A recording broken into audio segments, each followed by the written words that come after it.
You're listening to Super Legit, an improv comedy podcast full of talented, funny, and sometimes smart people here to sincerely answer one big question, then mine those answers for fictional gold, silver, or maybe a very sturdy tin. Let's get a quick earful of what happened backstage before the show. The person who does my favorite improvised ad is Chris Compton. When we have to have him do it, and he's like, "Okay, I'll do it." Yep. And you just hear him fucking just right in the episode. Yes. Well, that's still an improvised ad. Yeah, You're sure. still improvising. Good idea. He's like, "I'll fucking improvise you."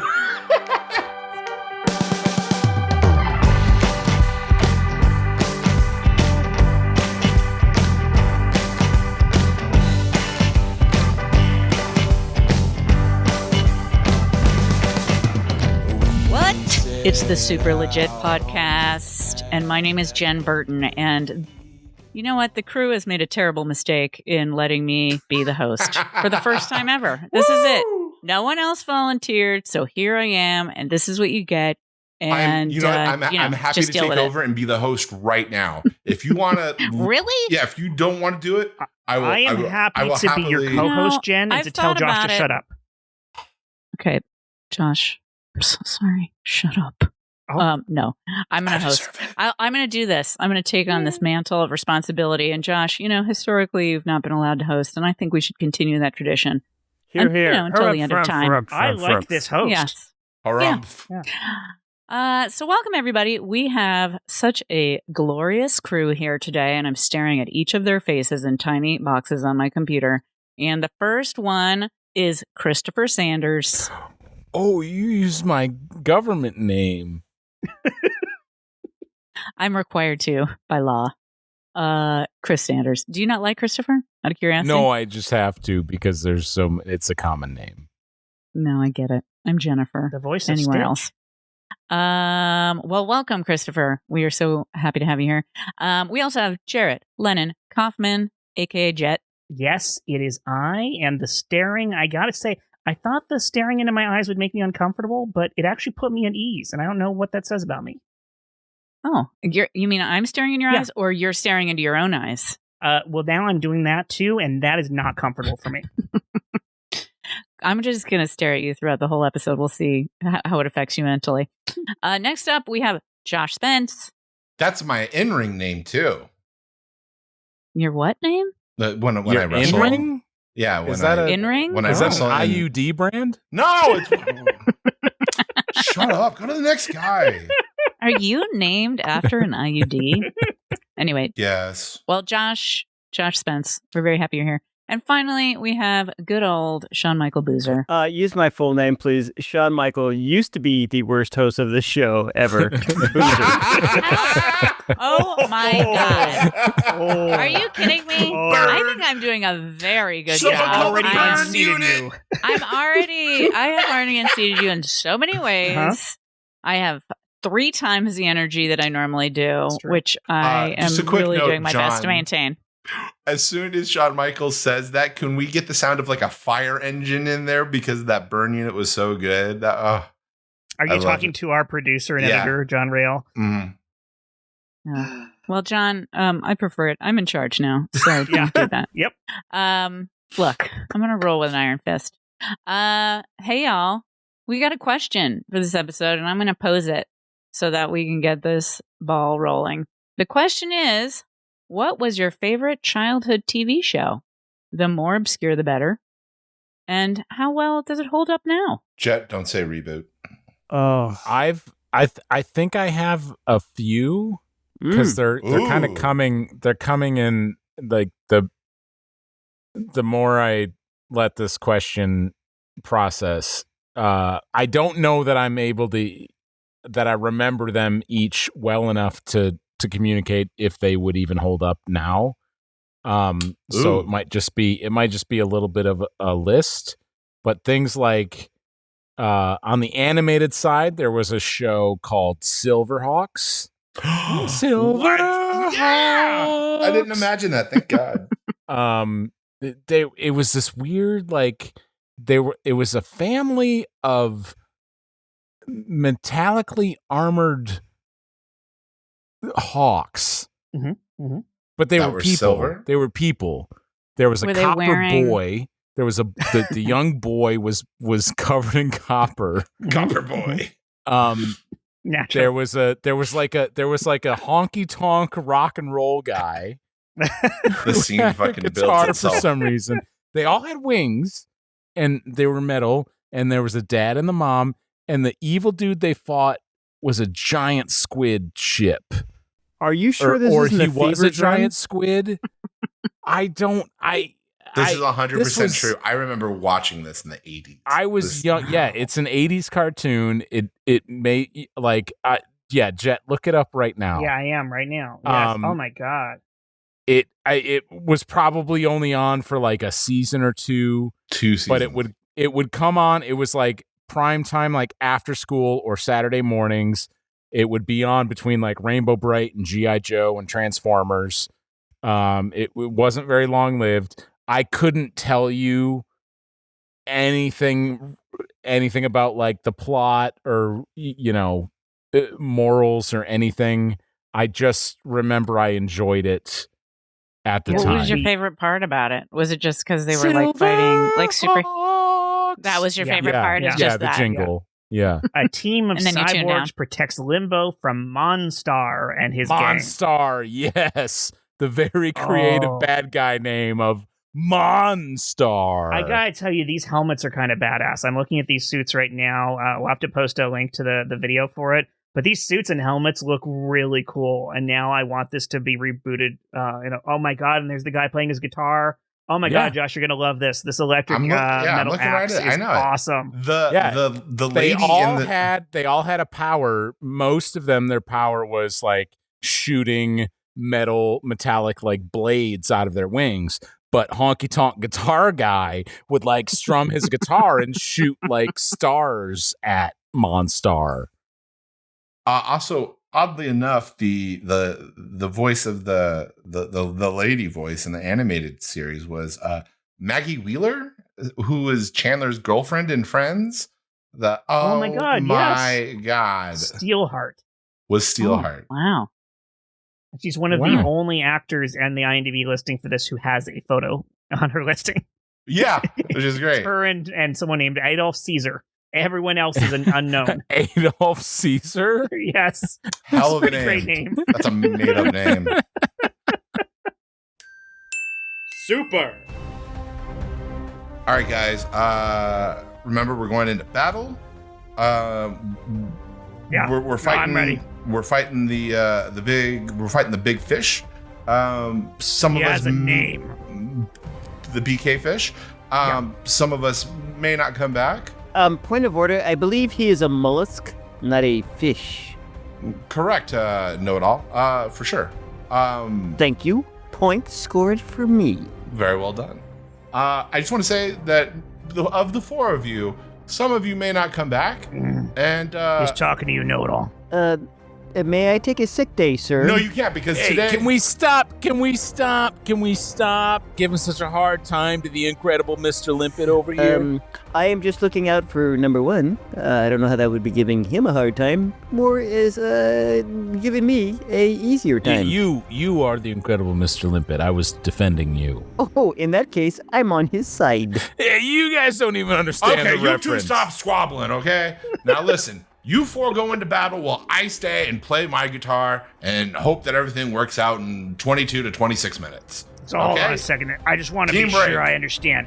I'm going out with my literal battle axe while you just sit on your ass playing your axe. Well, yeah, you guys need the motivation. So I am going to play the 6 strings of Fury, and I am going to be doing shrills and tremolo and dive bombs the whole time while you guys are kicking wholesale axe. If I may, sir, I feel this is the closest in relationship to the Air Force. And I get like in the Army, the grunts go do the stuff. In the Marines, the grunts do. But in here, in the Air Force, like fighting area, the officers do the fighting. So why don't we all sit here and watch you kick some ass? Yeah, are you like our bard or something? Can we all just get on board with McGilligan and his pool over here? Anybody? Nope. No. All right. I'll just continue to do fishing references, usually from literature, but whatever. Legit. Were those all references from animated shows? The Incredible Mr. Olympus. Yeah. Do you guys not remember Don this Knotts, right? movie? Don Knotts? Don Yeah. Knotts, yeah, turned into a Yeah. fish. He helped win World War II. Wow. He helped win As World you War do. II. He did When you're as a a fish. That's the episode title right there.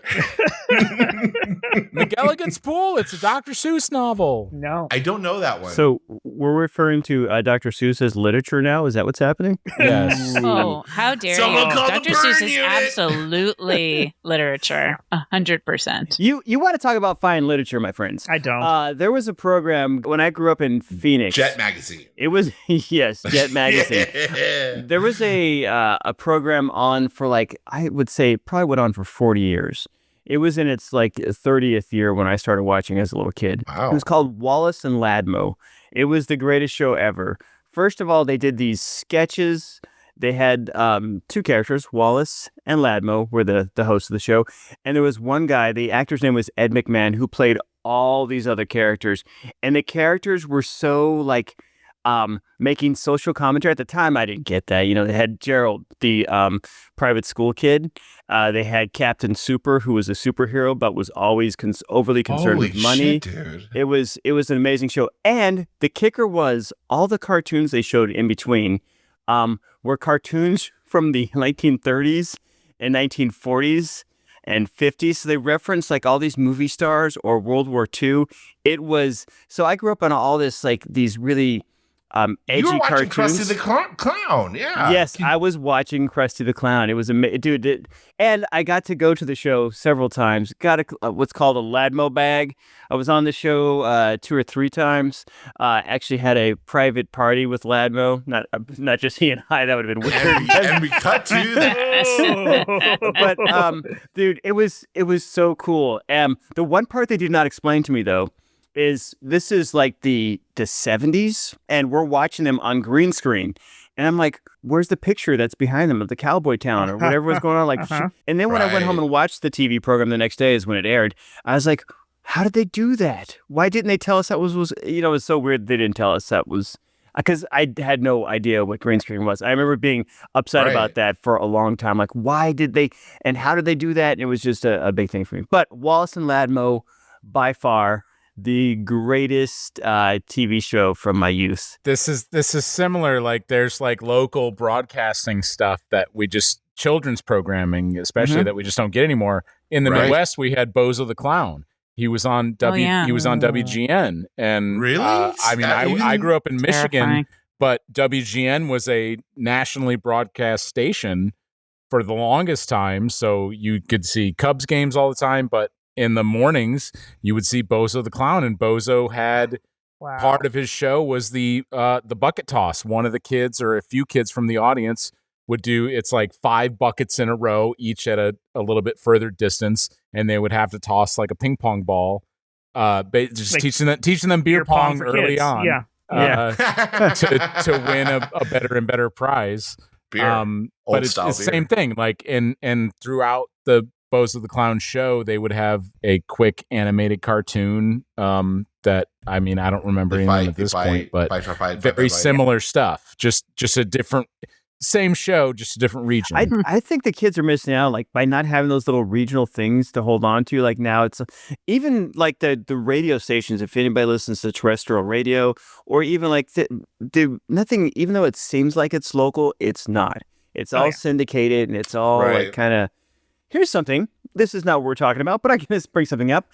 Dude, I'm always amazed at how you will grow up, 1,500 miles apart or 3,000 miles apart, and you all have the same like childhood jokes. How did that happen when we were kids? This is before the internet. You know what I mean? Like, how did you in the first grade know the same joke that they did in New York, that they did in Phoenix, that they did in... See, I can't relate because A, I didn't grow up, and B, I didn't have friends. Oh. Yeah. So I didn't hear a joke until I was 42 years old. That was my first joke. But do you guys know what I'm talking about? I do. You remember the free show joke? Where the woman had the dog named Free Show and she was taking a bath and she ran down the street because the dog escaped. And so she's running down the street naked, yelling, free show, free show. That was like the first quote unquote dirty joke I ever heard. And I was talking with good Kristen. And don't remember she that. grew, I who don't grew up in remember that Chicago. joke She heard either. that same joke. Maybe That's it's before gold, your Jarrett. time. I mean, I remember a joke along those lines where it was like a young kid was like goes into their mom and dad's room in the middle of the night. They get into bed with them, and Park in the it's car? like yes, yeah, parking the car in the garage. And, See? Yeah. yeah. Wow, the rest of us are hanging on here going, I'm what's like, the, what what are we happened? doing You guys here? don't Yeah. know. I got no jokes. idea. No idea. The Zero penis jokes. is the car, and the vagina is the garage. Oh, Yeah, I just suspected, learned but I about still don't know sex. the joke. B and the V. Yeah. Yeah. P in the V. I do think not the blue. And when blue the jokes. boobs are the headlights, because you got to turn on your headlights. Dad's trying to park the car in your garage, something like that. You know what? Yeah. That makes Totally. sense now. Yeah, I get that. That makes all the sense in the world. That makes so much That sense. makes literally no sense. Oh, God. Is super. Honey, we need to have a talk. All right. Again? Which of us did you I want need to talk to your father for a second. I'll see myself out. Were we having a meeting? No, it's where I thought we were gonna have a community room meeting, but I guess Uncle Bob. I guess me and Mr. Lumpet will get out of here. You know what? It's fine. You guys can I stay. can come out of my You're room, going to be on my side on this. All right, Uncle Bob's gonna keep his hot rod revving up over here. All right, Uncle Bob. Here, have your Cheerios. Oh, thank you. Everybody's in the kitchen. Can I come out of my room, Mom? Can I be back in? Yeah. Okay. Come out of your Yeah, room. we're It's fine. all here at this point. Can I go All right. into his room while he's out of his I'll put my boxers on. It's I've got a fine. mouthful of Cheerios. Yeah, eat your Cheerios, Bob. I got a real problem right now. This is going to be a family meeting. This is going to be a family discussion. Now I don't want to be Honey, here. last night I turned on my headlights Mhm. and you did not come into the garage. And I am upset about this because you know that when I turn on my headlights, that means come into the garage. I mean, we all know this, right? To be It fair, doesn't matter where you grew up. You know that is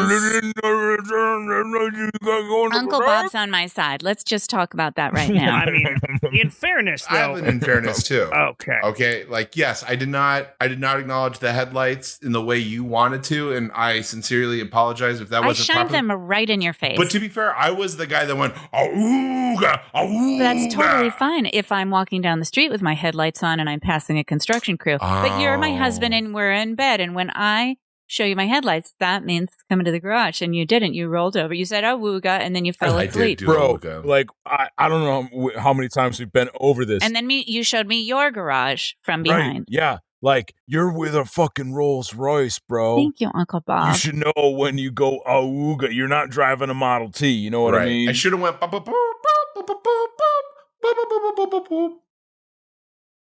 It is really hard to play Minecraft with all you guys talking all at once. I'm going to be honest That's with fine, you. honey. You keep I playing. just gotta say, as your dad, I appreciate you letting me stay here. I just want to make sure I park out on the street. Well, that's because Mom's dead. That's right. That's right. So you got to park on the And street. I don't have access to any garages. And at this point in my life, I'm okay with that. My car doesn't need a garage. It's old. It's beat up. I haven't had it washed in months. And it's just going to stay on the street where it belongs. Never No, parked you know what? inside. That's not fair. Pop, you're better than that. Pop, when we're done with this meeting, we'll go on a nice Sunday drive and we'll get the odometer changed. I'm on not that. opposed to us driving and looking at some garages. You yeah, know, yeah, we'll we go can look at some drive. garages. This is a teaching moment for our son. It is. It's very I important. acknowledge that I awooga'd improperly at the wrong time, but I do think right now is the good time if we all took 1 second and just acknowledged how great this lady's headlights are. Thanks, everybody. I am going to put a robe on later, but not right now. Okay. I got no problem This is just how our family is. Yeah. Son, take off the Minecraft. Say something about your mom's headlights real quick. Just real quick. They're not square shaped. They're not square shaped. From the mouths of babes. I just worry for him. I worry he's not going to get anywhere with this. And I'm just gonna say they remind me of your mom's. Thanks, Dad. And I'm sure when Mom turned on her headlights, you knew what to do. Oh, I parked in that garage faster than you can imagine. See? Hit the See, back honey? wall. That's how you do it. We had to do repairs. You did not hit the back wall. You're full of shit. I don't believe And that for 1 minute. Dad, wasn't it just a single car garage? Legit. Oh, honey, she didn't have a duck garage. Good Lord. I'm sorry I started that.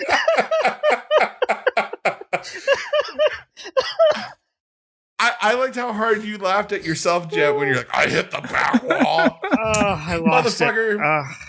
God damn it. Another show, because I started More a shows. list. Oh, shit. Me too. This is another one that it was live action. I remember so little about it. I think it was called My Secret Identity. Yes. And the kid, yes. he was like a science, sciencey kid. The only really thing I remember is, and I think it was in the opening credits, he would fly around with two like spray paint cans. Yes.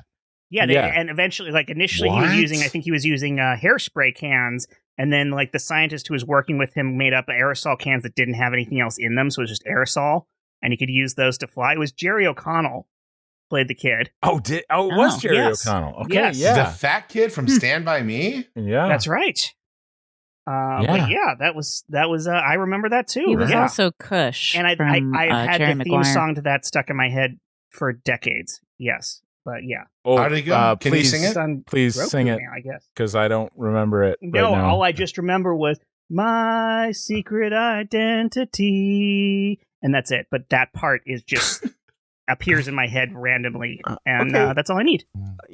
Childhood shows. Do you guys remember 3-2-1 Contact? Oh yes, that's right in the territory I was going to go. Well, because like when you started singing that, 3, 2, 1. Contact. It's the reason. It's the moment. But everything has its I don't know. The lyrics are something like that. Yeah. But that was a favorite. But Electric Company. Yeah. Oh, love the one Company. So the one I was going to go to is right there because it was Square One. Oh, yeah. Square One TV was played at that same time. And my favorite part, because that was basically, it was like a variety show that was educational, but, as a kid, MathNet, it was, man. That was the thing. Yep. So MathNet was my jam, which they even made a MathNet movie. Like, it was just popular enough that it was Joe Howard and Beverly Leach as Officer George Franklin and Sergeant Kate Monday. It was 100% X-Files years before Mulder and Scully were a thing. It was a parody of Dragnet, but they were solving math crimes. Yep. And it was so well acted in the absurdity of it. Even James Earl Jones played the chief in that. Get the fuck out! Are you serious? It was crazy. I don't know and it was any of wild. this. I don't know I that have one. no idea if you could find it anywhere now. Obviously, it's so old that I can't imagine it would hold up.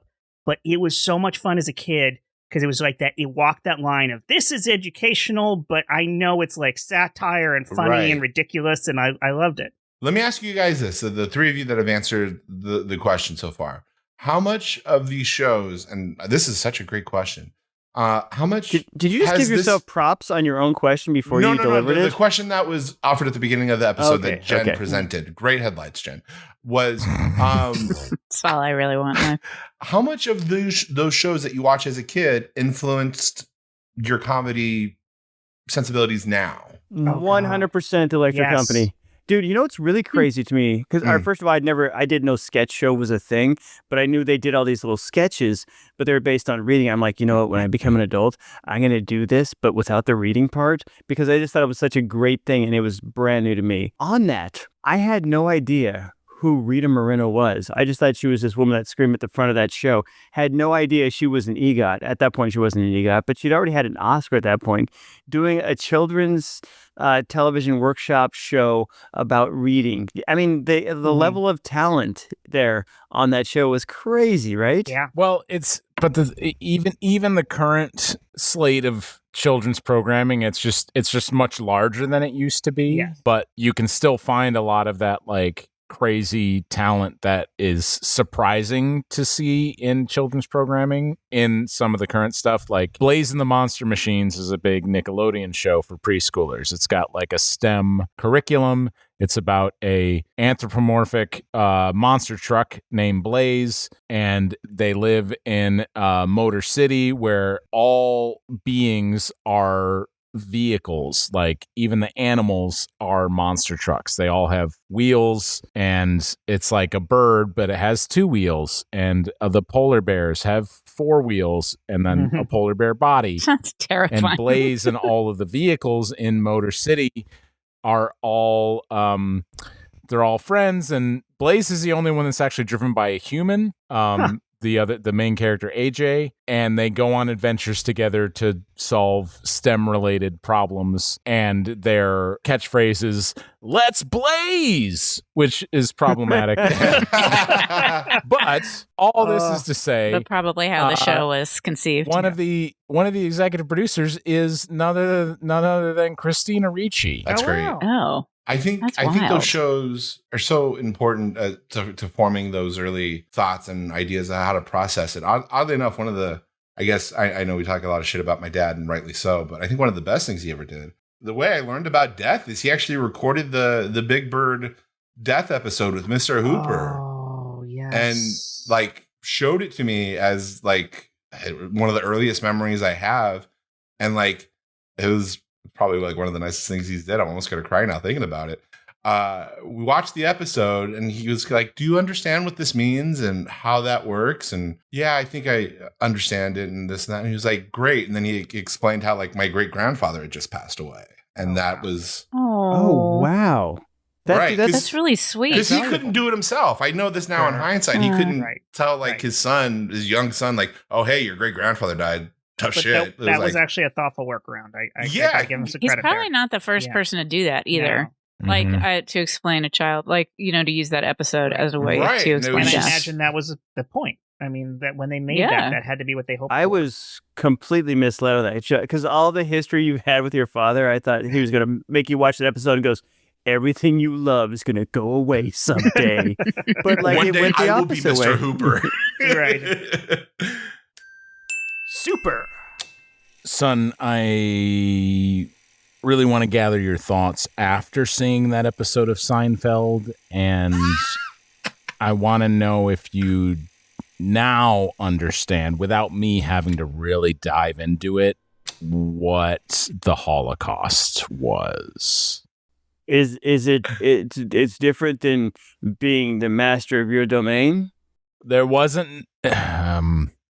I don't want you to get it mixed up with how much soup was involved. Can I weigh in on this one? Yeah, go ahead. Because I want to go back and understand more about Dolores and how her name rhymes. Because honestly, that one was really educational for me because I learned a whole bunch. There was Mulva and Dolores, and like the rhyming game really helped me. And now I understand that I want to be a gynecologist when I grow up. This is not going the way I had thought it would.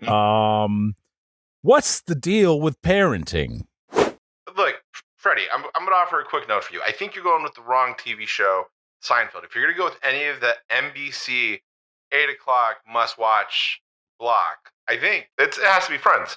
Anyways, watch some Friends, see how it works with the kiddos from there. Maybe? Okay. Now do you understand what happened between Ross and Rachel and Joey? They were on a break. But Dad, so Dad, it's New York, right? Yes. Yes. But there's no Dominicans at all in this building? Dominicans? And how do they afford that apartment? How come there's no Puerto Ricans? What do you mean, how do they afford the apartment? It's the late 90s and the early aughts. Like, so brown people didn't exist then? They hadn't evolved yet? their life was easier. You get what I'm saying? No. Because race wasn't a factor at all? Life was easier. Okay, maybe I was wrong about Friends. I definitely think if Friends isn't going to work, you got to go with Will and Grace. Okay. That epitomizes everything. That's the show that I especially know everything about. So, what'd you guys think about the gays? Gay people are wacky. legit.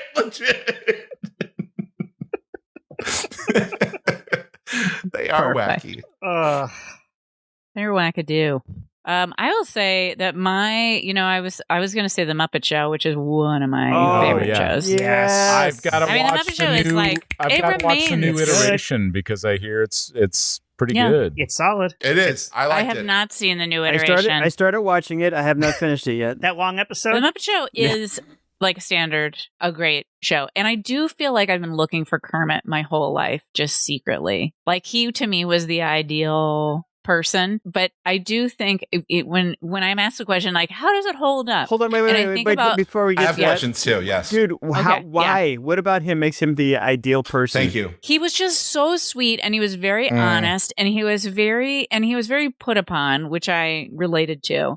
And he was always like nervous about things, and I was like, oh, I've got that. He just seemed very relatable to me, but always made the best of every. Oh no! I feel things. That was just a natural reaction. I'm like, no, it doesn't. Right? I had a Kermit doll that had Velcro hands and Velcro feet, I did too, and I loved it so much until with the little trench coat, right? No trench coat. All right. No, how dare you? He, although somebody on the bus did soil him.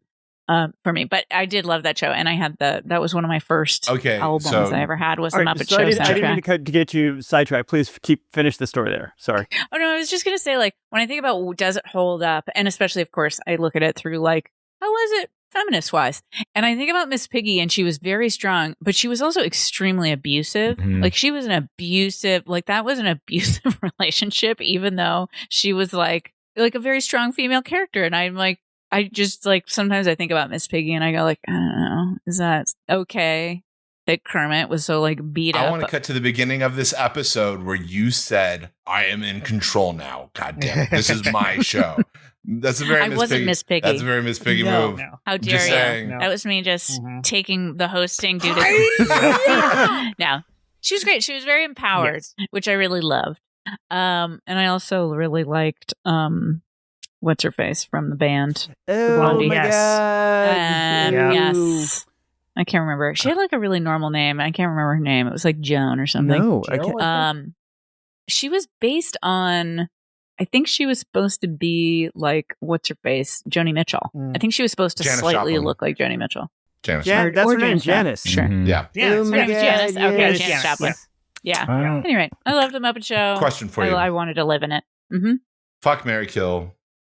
Kermit, Fozzie, Gonzo.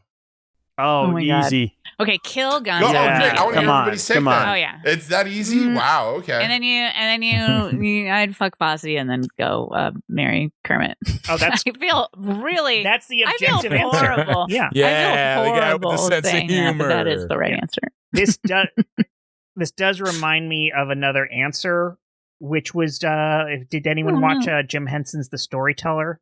No. Which No. it was I think it was only one season. It was one season, and it was really cool because it was an anthology of short stories done using the incredible puppetry of the Jim Henson puppeteers, and it was really cool because they had it on. I think they had it on at 8:30 to 9:30 p.m. It was an hour show, but the idea was that they straddled bedtime for kids. So that the first half of the show was all kid-friendly stuff that you could watch with your children. And then the second half was the darker stuff that only adults would want to watch. Muppets After Dark. And it was just like the twisted ideas of Jim Henson. But yeah, but it was like, it was stuff more that played in more like the Labyrinth style of his puppetry and so on. And like, and I remember they had this really cool twisted Jack and the Beanstalk kind of story. And like, it got really, it was beautiful. But it was only one season. But that was one of those old and obscure enough that I asked the question and no one remembered. So I got to work with the Muppets once. It was really cool. I was doing stand-in work, and I got to work with the guy that does Elmo. He wasn't doing the Elmo character, but I was playing the drums, and I had this conversation with the Muppet. And dude, you start like I was not worried about the dude down below. This Muppet and I were having we had a connection. Yes. It was so weird. Like it wasn't anything I had to put on.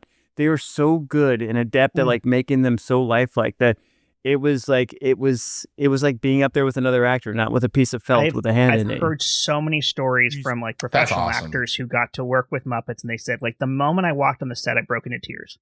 It's I met the Muppets, and I immediately just broke down because they were them immediately, and they were real, in front of me, and like, Yeah. I think I had a high point in my career was I wrote a Christmas special for the Pentatonics band. oh, cool.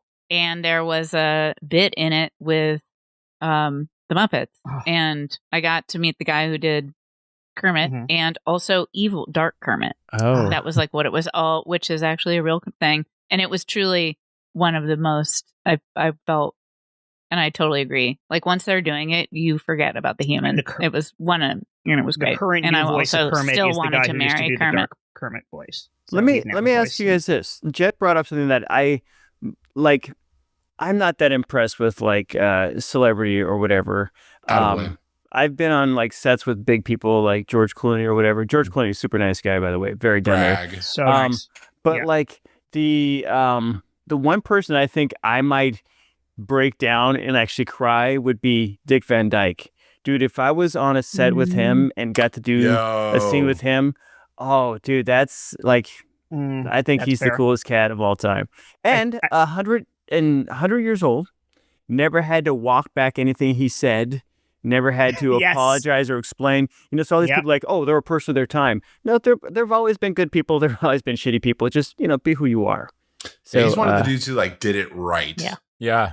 Like Chitty Chitty Bang Bang wasn't a corrected title. I was Speaking of corrected titles, this is a perfect segue. Mhm. I think I'm doing great. We have an ad brought to you by our lovely Sean Michael Boozer. So take it away. I picked up this ad. They actually approached me because this is a product I could probably use. Let's roll the tape on that. Tisk. Is this something that comes to you all the time? Are people constantly looking down at you for things you said or done, or just you being you? I know that kind of pain. Say you pop up at a meeting and you say something, the first thing you hear is, "Oh no. No, why would you say that?" Don't worry about it, we've got the product for you. Tisk. It's a little implant we put in your head. It's like grandmother. Before you say anything, you hear a tisk. Don't say that. Don't do that. Zip it up and put it away. Have you ever been out at a first date and you hear, not even a little bit when you're trying to relate to them? You have to pull back and not be who you are. It's too late, unless you have tisk. Before you tell that story about what you did with that duck, one day I was having a heart-to-heart with my son. And as you know, we are not in the same house right now because his mother is not great. And after I gave him a simple truth of the universe, he looked me in the eye and said, "You have got to be kidding me." It was when I took stock of my life and I realized that I needed tisk. Ever since I've had tisk implanted, I've not had to hear such crazy things as god awful. And I've actually been called a Mel Gibson type before. I won't tell you exactly what I said, but it was Mel Gibson adjacent. But now with tisk, that shan't happen ever again. Tisk. Get it implanted today. They gave us a lot of money. Just so you know. They did. I'm gonna get 2 of them. Buckets. Oh yeah, for both lobes, the Buckets right of and money. the left. Yeah, Hey, good idea. Smart. Yep. Or Um, hemispheres, I Anytime. guess. Any other shows? I do for sure. Great. I mean, it's an easy one, but I mean, if everybody in this room says no, they're lying. The Simpsons. Oh, sure. I mean, Super that- obscure. yeah. Well, you said it would be better if it was obscure. Not it had to be No, but obscure. you are absolutely You right, fucking especially liar. especially for like talking about building our sense of comedy. Okay, you want it to be a kid show specifically because I still Yeah. watch The Simpsons like every Yep. day. Animaniacs, and Tiny Toon Adventures. Yeah. That hour is still Pinky some and of the the best Brain. writing. No, not Pinky and the Brain. I'm Yeah. talking about first run Animaniacs, Tiny Toons, Fox Okay. 11, 2 o'clock. I didn't even know how great the level of writing was until I like rewatched it later as an adult, and I was just Oh. like, Was "Holy shit!" Pinky and the Brain not a part of the original? I thought it It was. It Okay. was. They Yeah. just then eventually got spun off into its own show. Yeah. Yeah. Also, Jet really loves Pinky and the Brain, so I was just trying to shoot him down. He's trying to be an asshole to me. But no, you're absolutely right. And Animaniacs is one of those things that the only part of it that doesn't hold up when you rewatch it now is all the political references, because half of them you don't even remember who those people are anymore. Yeah, right. I mean, they went hard after Bill Clinton. Oh, yeah. For sure. I'm going to be honest with you guys, and I know it's going to be bad. I watched Goodfellas. And I was like, oh, this is like the fucking Good Feathers cartoon on Animaniacs. Not the other way around. Right, It wasn't. Like didn't come It's first. so often that we see the parody before the thing that it's a Goodfellas. parody of. Yes, and that was absolutely the case for a lot of people. I was like, hey, that one pigeon gets angry like that little guy, and then the other guy talks kind of marbly like the other. Yep, I think they even dropped in Joe Pesci Scorsese a couple times in the cartoon to just like. I think so, yes. Yeah, no, Scorsese was a recurring character in that, as of course was Steven Spielberg, since it was his show. But I mean, yes. just the drops in there were so good. Like in the cartoon, a Spielberg award ceremony, and all of the characters were like Spielberg characters throughout the years. Like E.T. had his own table at the award ceremony. Of course, there's the fingerprints joke. Yes. Yeah. Oh, Which- yeah, that was a great one. Yeah. Holy, like that's a there was level of fucking right. Oh my goodness. There was a I'm swearing whole a lot, but still. there was a Maltese Falcon parody, I remember, where they were basically trying to get this this script, the perfect script, but it was always, hidden in a case and everything. Right. And they eventually deliver it they deliver it in like this club. It was basically like a smokehouse, essentially. Famous restaurant. It was the smokehouse. And they did it because Warner Brothers is across the street. They bring it to Spielberg, Katzenberg, and Geffen, and like they finally get and they hand it to them, and Spielberg's like, I don't know, we've got our own great ideas. And we pull back, and basically whoever was Yak or whoever says the screen, and that's what DreamWorks are made of.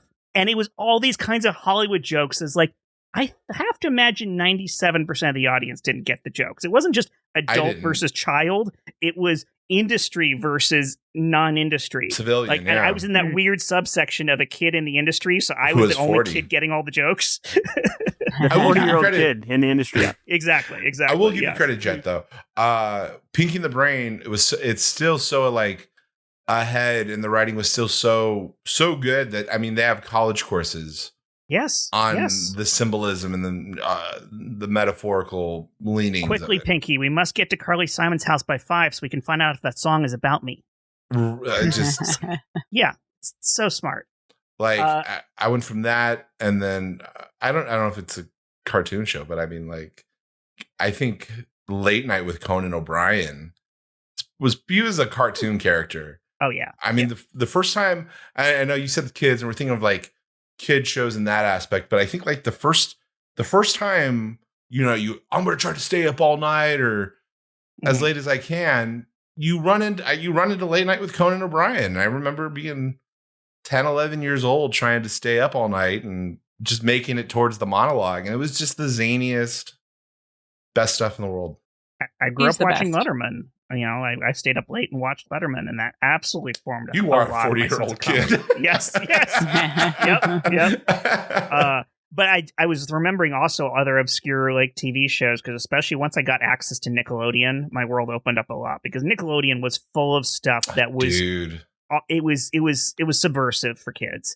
And I remember The Adventures of Pete and Pete was one of the weirdest fucking shows on television, and especially as a kid, it's like, I feel like I've opened a portal to another dimension with this show. I'm not familiar with it. Tell us about it. Yeah, so it was the two brothers, both named Pete, and the show had this... And in the 90s, it was just extra fucking weird to be a redhead.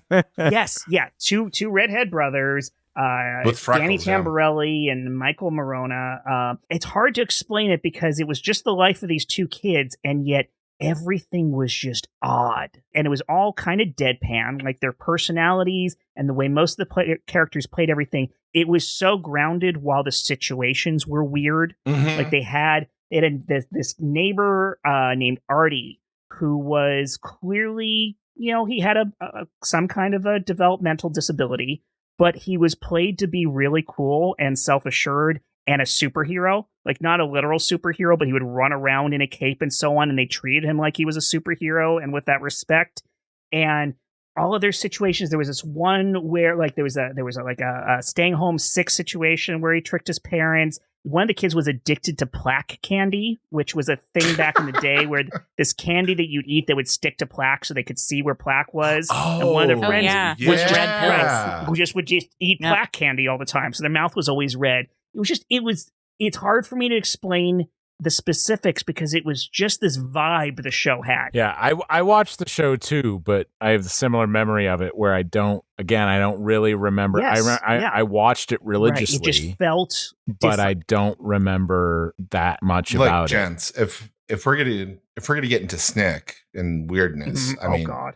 Are we not? I'm so glad I'm hosting the show where I don't know 90% of the references. It's perfect. Are we not going to talk about Ren and Stimpy? Ren and Stimpy was a classic. Don't talk about Ren and Stimpy. I didn't watch much of it. I have to admit. I didn't either. Yeah, that shit is still weird. So fucked up today. Yes. I think one of the best like burns I've heard in like a week or two was like Greg Bavino looks like the stereotype of a character from Ren and Stimpy who's just it's funny going to like when I finally started taking like improv classes and sketch writing and all that stuff. Josh, have you thought about taking an acting class? Callback. Burn unit. Everybody gets burned today.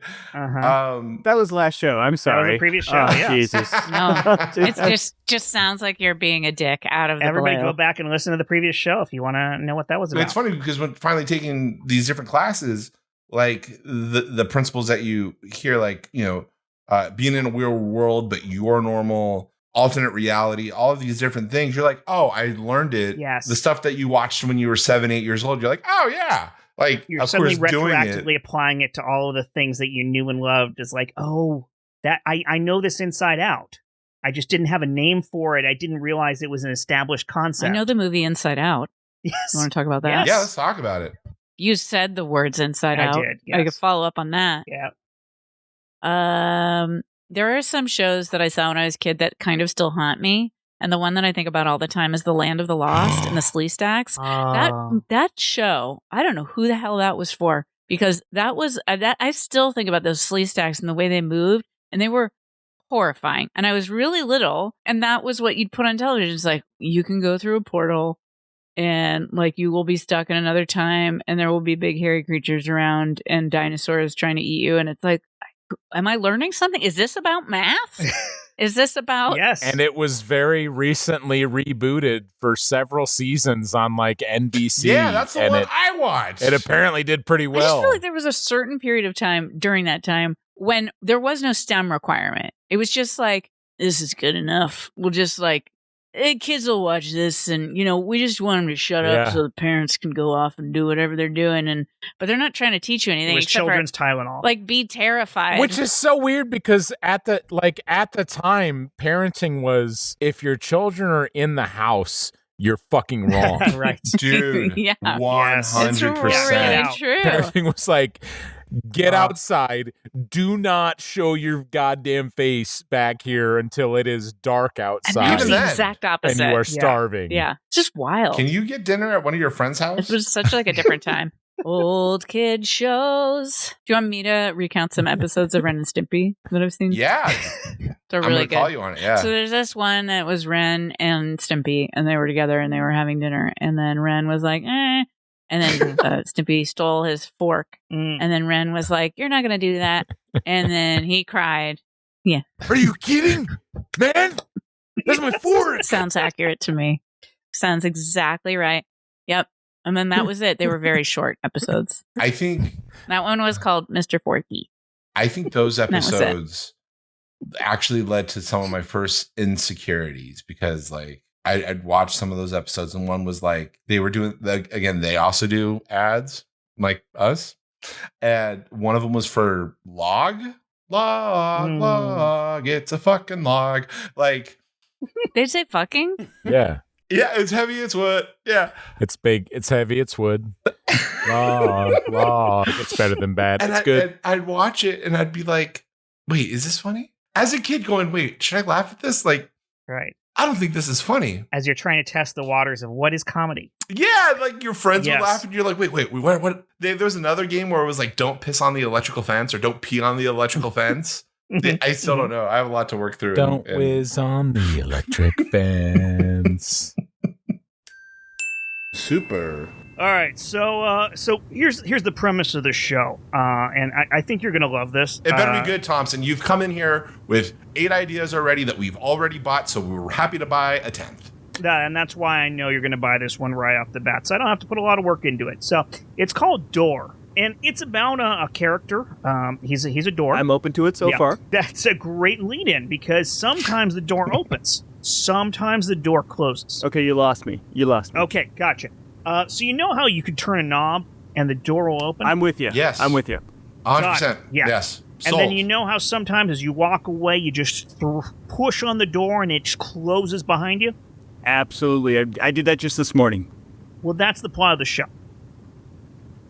I want to buy the part where the door opens, but I don't want to buy the part where the door closes. Does that sound about right, gentlemen? So and you wanna- lady and Bit gentlemen? of an alt pitch here, because I'm that guy that's just going to come in and say the exact opposite of what you just said and pretend like I'm very Ooh, creative. he's going to take credit for everything. Yes, what let's if do this guy. what if the door were locked? What if it has a lock? What if it has a deadbolt? One of those that just a deadbolt in it, huh? I like what See, Ferguson is saying. Ferguson's got a You good point. got to the punchline of the pilot. Absolutely. Because that's what happens at the end of the episode is someone tries to open it and it's locked.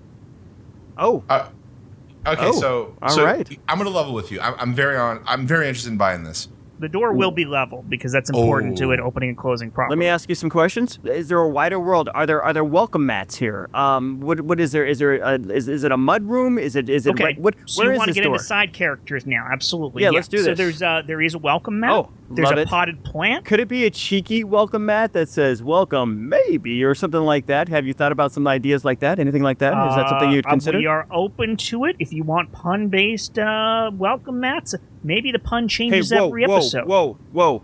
No fucking puns in my shows. Oh, okay.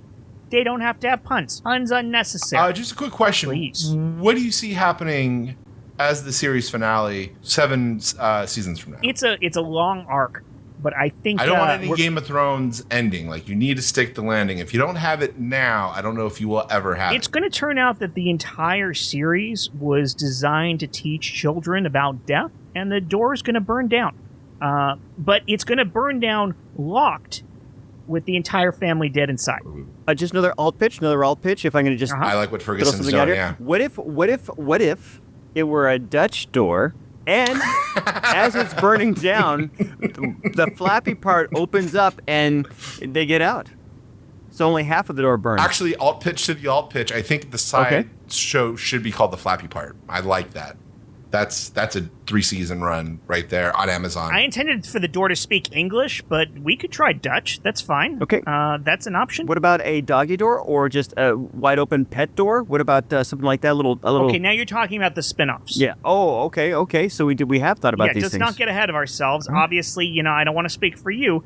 I've got ideas for the spin-offs right off the bat, but I assume you want to see how the first season does before we start pitching the follow-ups. Yes, absolutely. I don't want to become unhinged just yet. Sen, I need to talk to you for a minute, but first I want to put on this episode from this show, The Door. And as you can see, it's just a door, and then the top part of the door. It's a really weird establishing shot, but I'm with it so far. Yeah, okay. It's a very popular show. Right. It's a show about nothing, but also about everything. And as you can see, the top part of the door opens, and you see how it's That's burning weird. inside. It doesn't seem American. I don't like this. It's very uncomfortable for me. I know, honey, but it's going to help me explain what happened. The door opens. Okay. The top door opens. It's a Dutch door. Is this about Dad? Your father left us for another woman. Having seen all the evidence in the case, I think I can come to a ruling. I think this is a pretty open and shut case. I do believe that Stargate SG-1 did infringe on the copyright of Doors. Door? It's Door. I've got door in the notes. Yes, thank you. Thank you, stenographer. Name's Judy. Is there a meet cute happening going on? Is this is this a will they won't they thing? Is this a Ross and Rachel thing going on right now? No, definitely I'm only not. juror number 7, way across the. I felt it all the way over here in the booth. You feel it too. You see it too, right? Right? I feel it here in the jury pool. Yeah, absolutely. Yeah. Thank you. I wouldn't. I've got this all in the notes. I wouldn't. Would you, Stenny, have any desire to go for maybe a drink? You're talking to me now? I'm talking to you. Yes. I'm typing this as. Let me just read this back. As you should. It Am is I your interested profession. in going into a drink? Do you want me to read that back? Counsel, stenographer, please approach the bench. This is a first. Oh, excuse me. Are we doing my job now? Oh, sorry. I see it from you two happening. I just want it to happen so badly. Look, this has never happened. I'm just typing out words that aren't happening in the room. Judge, stenographer. My name is Judy. I prefer to call you by your titles, judge and stenographer. You guys had a lovely marriage of 12 years. It was beautiful. I have it all written down here, by the way. Spools and spools. She has never stopped. I can't put this machine down. She's never It's stopped obvious annotating. to everybody that's around you what's happening here. So I'm going to show you an episode of Sesame Street. It's when Big Bird finds out about Mr. Hooper. That's where your marriage is right now. So I'd like you to watch this. Oh. And this is what's happening with your marriage. Mr. Hooper, Dad. Legit.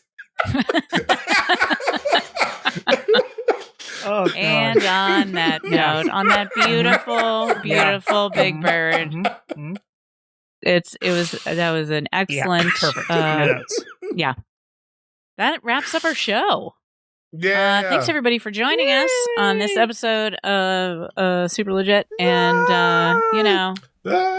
stay in bed and watch your old Waka, waka, favorite television show, and think of us and what I'd like to I'd really love Over, under, just and slow through. fade on that. Come on, Snuffleupagus, let's go get high. I've had this nightmare before, and I like having it again. garbage. Good night, everybody. I don't believe anything's on.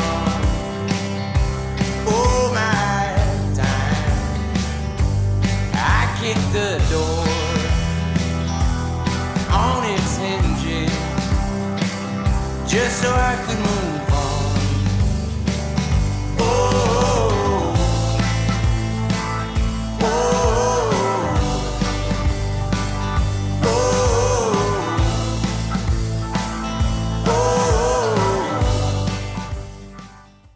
That was a really good That's Big fun. Bird, dude. I know there was more to that, but just That was the most Oscar sounding Big Bird I've ever heard. That was awesome. I'm dying.